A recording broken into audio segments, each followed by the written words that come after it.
I should have built this thing 6 years ago. But yeah, I finally just opened the door yesterday. But yeah, this is what I'm talking about. There's the variation of the gingers. Whereas the dark ones look more like her, and the light ones look more like probably a yellow birchen as males, and like a ginger wheaton maybe as females. But yeah, you can see these darker red quill chicks. Yeah, there were 4 other ones, but she got fucking taken, man. They were out here somewhere, and she was just wide out in the open. They'd never been free range. I had them as day-old chicks and just never let them run the yard until now. I gotta just pull the Band-Aid off and you know, let them figure it out. I have enough genetic material to keep them going, but oh well, man. Losing her sister was kind of shitty, but I got these chicks. I got the cock, whatever. I got their cousins. I'm just gonna combine the 2 quote-unquote inbred families anyway, because the cock, one of the cocks from one of the hens is a 50-50 cross, and they come from the same guy, the same yard, so I'm like, fuck it. We'll see. Who knows? And then some will come brown red.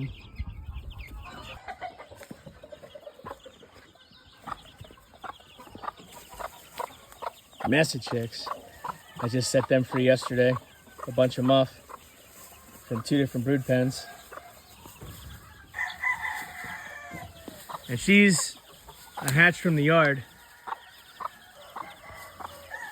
And a lot of predators, man, but they don't all get picked off until I can afford the materials and the time to put in some fencing. A fence would be great. I need to really invest in a fence, but I don't have the means right now, but I will. Eventually I want to fence off this yard here. That's why I'm kind of trying to focus on that stone wall area and fence this whole place off, and at least it'll be a place for chicks to be safer.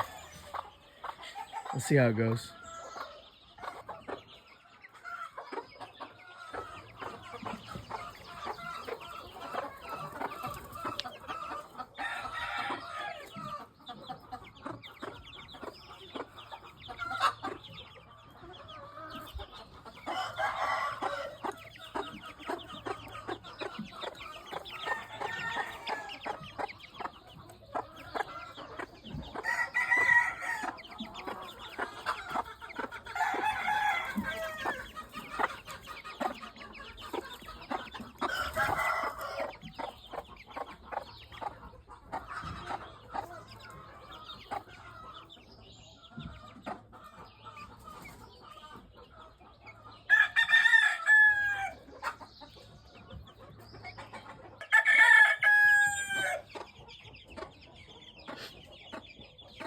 Here's the hard part of free ranging chicks.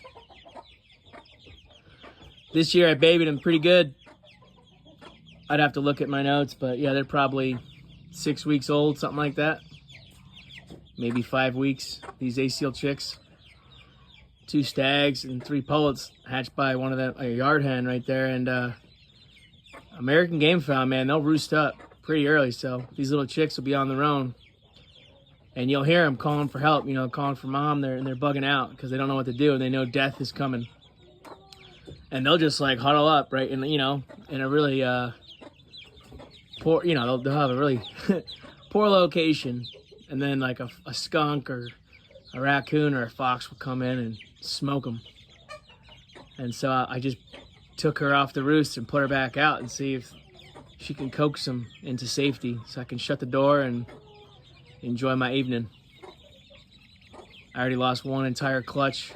Well, there's 1 lone survivor, so there's only 4 chicks, and there was a nice hen, and she never free ranged. And it's like, you know, you got to make some tough choices. I let her go. You got to let them go during in the morning, and hopefully the instincts kick in and they follow the other fowl. But sometimes you got to pick a mother hen up and all the chicks and put them in the barn or one of the outbuildings and do that a couple times, and they'll get it.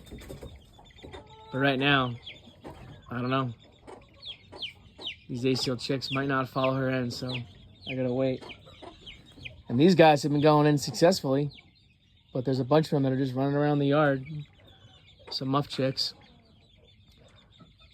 And I like natural selection, but it's also such a, without a fence or like a livestock guardian dog, you know what I mean? Predators come in, so there's a balance. So I might wait a little bit and just catch them all. I need to just get a big fishing net and make more of these. I gotta make more of these. These are great. I should have built this 6 years ago. Maybe I'll build another one, because then I'd have the space to really baby them. And anyway, instincts do kick in. I had a clutch of 8 chicks, and not all of them roosted that first night in with the mother, and I was running around during the full moon trying to catch them, and man, all 8 of them are still here. And so those little chicks chose their roosting locations on the road, on the yard, and running around under the light of the moon a few days ago, and none of them got killed yet, but it's coming, because all the predators have hungry mouths to feed. It's the way it is.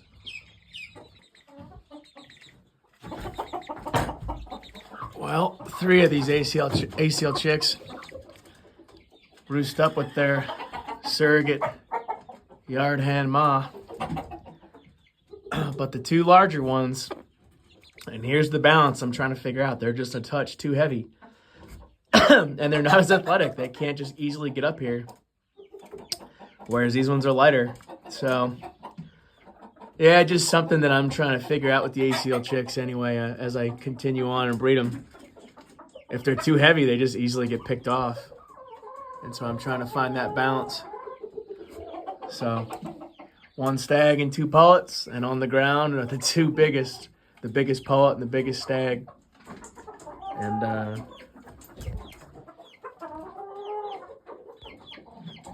we'll see what they can do.